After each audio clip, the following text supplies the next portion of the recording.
అన్ని జీవాలకు నీరే ప్రాణాధారమని జన విజ్ఞాన వేదిక జిల్లా ప్రధాన కార్యదర్శి నూతుల రవీందర్ రెడ్డి తెలిపారు. బేలమండలం సదల్పూర్ గిరిజన గ్రామంలో ఆదివారం అవగాహన సదస్సు ఏర్పాటు చేసి మంచినీటిపై వివరించారు. కలుషిత నీటి వల్ల కలిగే అనర్థాలపై సందేహాలను నివృత్తి చేసి గ్రామస్తులను జాగృతం చేశారు. గ్రామంలోని బోరు బావి, మిషన్ భగీరథ నీళ్లను పరీక్ష చేసి గ్రామస్తులకు అవగాహన కల్పించారు. జీవకోటి నీరు ప్రాణాధారమని అన్నారు. మనిషి, మొక్కలు, జంతువులు ఇలా ప్రాణం కలిగిన ప్రతి జీవికి నీరు కావాలన్నారు. పంటలు పండించడానికి, గృహ అవసరాలకు, ఇతర అనేక పనులకు నీరు అత్యవసరమని, నీరు లేకుంటే మనుగడే లేదని పేర్కొన్నారు.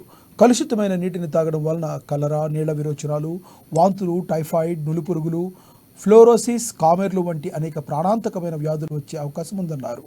నీటి వనరుల వద్ద మురుగునీటిని ఎక్కువ రోజులు నిల్వ ఉంటే దోమలు, ఈగలు వంటి కీటకాలు నీటి ఉపరితలంపై గుడ్లు పెడతాయన్నారు. తద్వారా వ్యాధులు వ్యాప్తి చెందుతాయన్నారు. అందువల్ల నీరు కాలుష్యం కాకుండా చూసుకోవాలని హితవు పలికారు. జరిగింది. వీరికి అవగాహన కల్పిద్దామని చెప్పి జన విజ్ఞాన వేదిక ఆదిలాబాద్ జిల్లా కమిటీ పక్షాన, అలాగే జన విజ్ఞాన వేదిక బేలా కమిటీ సభ్యులతో ఇక్కడికి చేరుకోవడం జరిగింది. ఇక్కడ మేము బావి నీటిని TDS మీటర్ ద్వారా టెస్ట్ చేస్తే అది 350 సూచికని సూచిస్తుంది. అలాగే మిషన్ భగీరథ నీళ్లు 220 సూచిక చూపిస్తుంది TDS ద్వారా.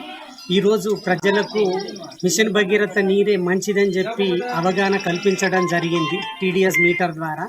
కానీ ప్రజలు ఇక్కడ ఏం చెప్తున్నారంటే, మిషన్ భగీరథ నీళ్లు మీరు చెప్పిన తర్వాత మేము తాగాలని అనుకుంటున్నాం, కానీ మిషన్ భగీరథ నీరు మాకు ప్రతిరోజు రావడం లేదు అని చెప్పి ఇక్కడ ప్రజలు తెలియజేస్తున్నారు. प्रॉब्लम है तरी आज विहिरीतला पाणी काऊन पेत आहे म्हणजे आज फिल्टर पाणी बरोबर नाही याचं कारणानं विहिरीतलं पाणी पेत आहे. आज ऑफिसर लोक येऊन टेस्ट केले, काय विहिरीतलं पाणी प्रॉब्लेम दाखवत आहे. पुन्हा तसेच फिल्टर पाणी मिशन भागीरथ पाण्याले टेस्ट केले ते करेक्ट आहे.